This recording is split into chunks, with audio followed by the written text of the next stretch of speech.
Halo, kembali lagi di video pembelajaran untuk mata kuliah statistik. Nah, berikut ini adalah part 2 dari uji komparatif untuk beda rata. Nah, di video kali ini saya akan membahas konsepnya secara lengkap dan uji komparatif ini digunakan untuk satu sampel, di mana sampelnya independen dan statistik uji komparatif yang digunakan adalah t-test. Nah, sebelum kita belajar lebih jauh, saya akan menunjukkan dulu terkait dengan hipotesis nol dan hipotesis alternatif untuk satu populasi dan dua populasi beserta daerah kritisnya. Nah, ini untuk hipotesis nol dan hipotesis alternatif. Nah, hipotesis nolnya itu selalu memuat tanda sama dengan. Nah, baik itu sama dengan, kurang dari sama dengan, atau lebih dari sama dengan. Nah, berikutnya adalah hipotesis alternatif. Nah, hipotesis alternatif kebalikan dari hipotesis nol. Maka dia memuat tanda tidak sama dengan, kurang dari, dan lebih dari. Nah, intinya pada hipotesis alternatif tidak boleh mengandung tanda sama dengan sama sekali. Nah, terdapat 3 macam tipe hipotesis ya. Nah, tipe hipotesis tersebut adalah tipe hipotesis A, B, dan C. Nah, ini berpasang-pasangan. Nah, pada contoh ini, C yang ada itu merupakan suatu bilangan konstan atau bilangan real. Nah, tipe A, tipe B, dan tipe C. Nah, seperti ini. Nah, kita lihat pada masing-masing tipe ini kenapa dikatakan satu populasi, karena hanya terdapat satu mu, sementara C ini yang dimaksud adalah suatu bilangan real, misalnya mu sama dengan 65, maka kebalikannya untuk H1 adalah mu tidak sama dengan 65, dan untuk tipe-tipe yang lain. Nah, kemudian untuk dua populasi, nah hipotesis nol dan hipotesis alternatifnya sama, namun nah, di sini terdapat dua mu. Jadi ada dua populasi yang dibandingkan nilai-nilainya atau data-datanya. Nah, populasi yang pertama dinamakan sebagai populasi A dan populasi kedua dinamakan sebagai populasi B. Dengan demikian, rata untuk populasi A dinamakan mu A dan rata untuk populasi B dinamakan mu B. Nah, aturannya itu mengikuti contoh hipotesis untuk satu populasi seperti yang tadi. Nah, selanjutnya kita ke daerah kritik. Seperti penjelasan sebelumnya, hipotesis A itu selalu dirumuskan sebagai hipotesis dua ekor. Artinya ada dua daerah kritik. Nah, hipotesis B itu dan hipotesis C itu adalah hipotesis satu ekor. Namun, hipotesis B disebut hipotesis ekor kanan karena daerah kritiknya berada di sebelah kanan, sedangkan tipe C disebut ekor kiri karena daerah kritisnya berada di sebelah kiri. Nah, ini adalah contoh dari jika kita menggunakan tipe A. Nah, tipe A daerah kritisnya adalah seperti ini, yang mana T sedemikian sehingga T kurang dari T alfa per 2 atau T lebih besar dari T alfa per 2. Nah, khusus tipe A ini alfanya nanti harus dibagi 2. Oke. Nah, untuk tipe B itu adalah T sedemikian sehingga T lebih besar daripada T alfa. Berarti daerahnya di sebelah kanan. Oke, dan tipe C itu adalah T sedemikian sehingga T kurang dari T alfa. Nah, ini menyesuaikan dengan statistik uji yang digunakan. Nah, kenapa saya kasih di sini semuanya uji T? Karena yang nanti kita gunakan adalah uji T. Nah, andai kata kita menggunakan uji Z, maka mengikuti statistik uji yang digunakan yaitu uji Z. Berikutnya adalah contoh soal. Nah, untuk melihat apakah rata nilai mata pelajaran matematika siswa kelas 6 SD Gideon lebih dari 65, maka secara random dari populasinya diambil 12 siswa. Nah, kita harus mengetahui dulu tujuan dari penelitiannya. Nah, tujuan penelitiannya ini adalah rataan nilai mata pelajaran matematika yang diperoleh siswa harus lebih dari 65. Nah, tujuan dari kita mengetahui arah penelitiannya adalah kita akan menentukan H1. Nah, tujuan penelitian tersebut harus diletakkan di H1. Nah, kemudian secara random populasinya diambil 12 siswa. Berarti N-nya itu kurang dari 30. Nah, kalau lebih dari 30 berarti variansi dari sampelnya tersebut dianggap sebagai variansi pada populasi. Nah, nilai-nilai ke-12 siswa adalah sebagai berikut dari 51 dan seterusnya sampai ke 81. Nah, kemudian alfa yang diambil adalah 1%. Oke. Dengan mengasumsikan bahwa distribusi nilai populasinya normal, bagaimana kesimpulan peneliti tersebut. Nah, berikutnya untuk menyelesaikan ini kita harus melakukan analisis masalahnya untuk menentukan tipe hipotesis dan DK, kemudian statistik uji yang kita pakai. Nah, di sini tujuan penelitiannya adalah seperti yang saya jelaskan tadi, untuk mengetahui nilai rata mata pelajaran matematika kelas 6 SD itu lebih dari 65 dengan sampel 12 siswa. Nah, analisis ini kita menggunakan nilai yang ada pada sampel untuk mengestimasi atau memperkirakan apakah hasil yang diperoleh pada sampel tersebut juga berlaku pada populasi atau tidak begitu. Nah, nilainya adalah seperti ini. Nah, alfanya seperti ini yang tadi ya. Oke. Nah, ini adalah tujuan penelitiannya yang sudah saya jelaskan tadi. Kemudian hipotesisnya adalah hipotesis B1 populasi. Nah, kenapa hipotesis B1 populasi? Karena ini. Oke. Karena H1-nya itu mu-nya harus lebih besar dari 65. Nah, mu lebih besar daripada 65 ini atau rataan siswa lebih dari 65. Nah, ini selaras dengan tujuan penelitian atau sejalan dengan tujuan penelitiannya. Nah, harus lebih dari 65. mu-nya. Oke. Nah, sekarang kita harus menentukan statistik uji apa yang digunakan untuk menyelesaikan kasus ini. Nah, yang pertama kita harus melihat dulu apakah terdapat variansi pada populasi atau tidak. Nah, di sini kita tidak mengetahui adakah sumber yang menunjukkan adanya variansi pada populasi. Karena apa? Yang pertama adalah tidak disebutkan variansi populasinya. Kemudian yang kedua, sampelnya terlalu sedikit. Nah, jadi variansi pada sampel itu dianggap merupakan variansi pada populasi jika dan hanya jika jumlah sampelnya lebih besar dari atau sama dengan 30. Nah, ternyata pada soalnya ini sampelnya hanya sebesar 12 siswa ukuran sampelnya. Nah, dengan demikian tidak mungkin kita menggunakan uji yang nomor 1 ya. Ini tidak mungkin karena apa? Karena variansi pada populasinya jelas tidak diketahui. Dengan demikian yang paling mungkin adalah kita menggunakan uji nomor 2 dan nomor 3. Nah, sekarang uji nomor 3 ini kita tidak gunakan. Kenapa? Karena populasinya ini untuk nomor 3 populasi yang tidak independen.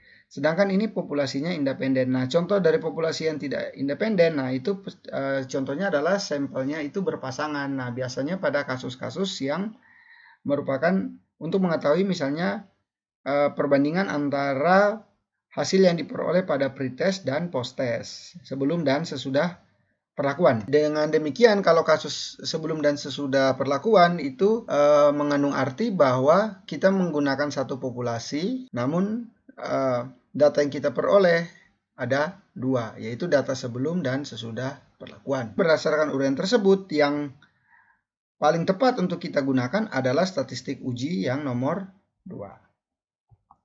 Oke, ini ya. Nah, berikutnya kita melakukan komputasi. Ini tadi H0 dan H1-nya. Nah, kemudian yang digunakan adalah hipotesis tipe B1 populasi. Alfanya yang kita gunakan adalah 1% atau 0,01. Kemudian statistik uji yang kita gunakan adalah ini. Nah, kemudian kita harus meninjau statistik uji yang digunakan. Nah, kita harus mencari beberapa ukuran-ukuran, yaitu X bar atau rata pada sampel kita harus cari. Kemudian mu 0. Ini kita tidak usah cari karena mu 0 ini adalah rata awal ya. Nah, rata awal ini adalah ini 65. Oke, kemudian di sini S adalah standar deviasi, maka terlebih dahulu kita cari S kuadratnya, kemudian ketika akarkan kita peroleh S. Kemudian berikutnya kita harus cari juga akar N. Nah, akar N ini berarti akar 12, karena tadi sampelnya adalah 12 ukurannya. Oke, nah ini adalah rumus variansi pada sampel yang harus kita gunakan. Nah, rumusnya adalah S kuadrat sama dengan N dikalikan sigma X kuadrat dikurangi sigma X dikuadratkan dibagi dengan N kali N min 1. Nah, kita harus cari. Nah, nanti ini silakan teman-teman komputasikan sendiri. Nah, berarti sigma X-nya itu kalau semua datanya kita jumlahkan diperoleh 892. Kemudian ketika masing-masing dari datanya kita kuadratkan, kemudian kita jumlahkan, diperoleh sigma X kuadrat, yaitu 68.044. Nah, sehingga X barnya itu adalah 892 dibagi dengan 12. Nah, ini adalah sigma X dibagi dengan N. Oke, N-nya 12 tadi, sehingga diperoleh X barnya adalah 74,333, dan S-nya ini diperoleh dari akar dari ini ya. Nah, akar dari ini silakan dihitung. Oke, ini berarti N-nya 12, sigma X kuadratnya ini. Oke, kemudian dikurangi dengan 892 dikuadratkan dibagi dengan 12 kali 11 atau N kali N min 1. Nah, setelah dikomputasikan hasilnya adalah 12,572. Oke. Ya, karena tadi semua kuantitas sudah kita peroleh untuk keperluan statistik ujinya, maka kita tinggal komputasi ya. Ini rumus yang kita pakai. Nah, tadi data-datanya sudah saya bawa semua ke sini. Kita hitungnya, nah kenapa di sini 74,333? Nah, karena ini adalah X barnya. Kemudian ini adalah 65,00 ya, atau kita bisa tulis sebagai 65 saja. Nah, ini adalah mu 0-nya. Oke, dibagi dengan S. S-nya ini tadi ini 12,572 dan dibagi dengan akar N, yaitu akar 12. Nah, yang pembilangnya kita selesaikan, dapatnya ini 9,333. Kemudian selanjutnya kita harus menyelesaikan bagian penyebut. Nah, penyebut ini dibagi ya, 12,572 dibagi dengan 3,464 diperoleh 3,629. Dengan demikian kita peroleh T hitungnya adalah yang berwarna ungu ini, yaitu 2,572. Nah, setelah kita menemukan T hitung, maka kita harus mencari dahulu T tabel ya. Nah, T tabel ini kita peroleh dari T alfa V ya. Nah, V-nya itu yang mana? Nah, V-nya itu yang ini. Oke. Nah, V-nya itu adalah N min 1. Dengan demikian, T alfa V ini adalah T 0,01, 11. Nah, hasilnya adalah 2,718. Nah, untuk mengetahui dari mana asalnya, maka kita perlu meninjau T tabel. Oke, berikut adalah penjelasan terkait bagaimana kita menemukan nilai T tabel. Oke, ini adalah tabel distribusi T, yang mana teman-teman bisa lihat pada halaman 331. Nah, kita akan mencari nilai T 0,0111. Oke ya. Nah, pertama kita lihat nilai alfanya. Nah, nilai alfanya adalah 0,01. Nah, kita cari yang 0,01. Yaitu ini. Ini harusnya ada 0 di depan. Berarti ini 0,005. Berarti disinilah 0,01. Nah, harus membedakan dengan ini. Karena ini adalah 0,1 atau 0,10. Nah, yang pas ini ya. Yang sesuai.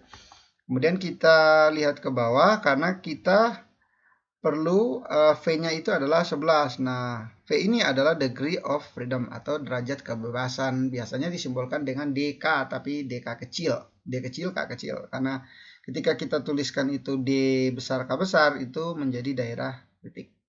Nah, berarti ini turun ke bawah, dan 11 ke samping kanan. Nah, diperoleh nilai T hitungnya yang tadi, yaitu 2,718. Nah, kira-kira begini cara mencari nilai T tabel. Selanjutnya kita kembali lagi ke komputasinya. Oke, setelah kita menentukan T tabelnya tadi, maka kita selanjutnya harus menentukan daerah kritis ya. Daerah kritisnya adalah T sedemikian sehingga T yang harus lebih besar daripada T alfa atau T tabel ya, T alfa V atau T tabel.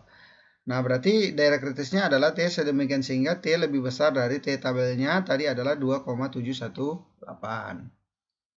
Oke, nah ini adalah visualisasi daerah kritik. Nah, kita tentukan di manakah letak posisi T hitung dan T tabel, kemudian apakah T hitungnya masuk ke dalam daerah kritik atau tidak. Nah, ini adalah garis bilangannya. Pertama adalah T tabelnya. Nah, daerah kritiknya itu adalah T yang lebih besar dari T tabel, berarti daerah yang harus lebih besar dari 2,718. Nah, ke sana ya. Kemudian ini adalah T hitungnya. Nah, daerah kritik tersebut merupakan daerah penolakan H0. Sedangkan kita bisa lihat bahwa T hitungnya itu berada di luar H0 atau berada di daerah penerimaan H0. Karena T hitungnya berada di daerah penerimaan, maka kita bisa katakan bahwa T hitungnya tersebut bukan merupakan elemen dari DK atau bukan merupakan elemen dari daerah kritis. Sehingga keputusan ujinya adalah H0 diterima. Oke ya. Nah, kita dapat menarik kesimpulan karena H0-nya diterima, maka rataan nilai mata pelajaran matematika siswa kelas 6 SD Gideon maksudnya itu tidak lebih dari 65. Karena apa? Karena H1-nya nilainya lebih dari 65, sedangkan H1 tersebut ditolak. Nah, berikutnya kita masuk ke dalam tugas. Nah, ini adalah tugas 1. Silakan di screenshot. Mantap. Ya, minum kopi dulu.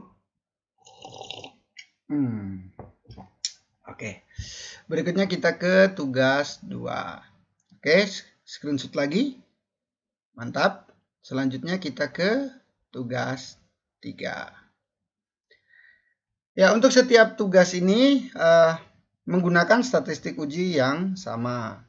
Namun kalian harus jeli untuk menentukan tujuan dari penelitian. Nah, untuk tujuan tersebut, maka kalian harus cermati di manakah kata kunci yang menggambarkan tujuan penelitian dari setiap tugas.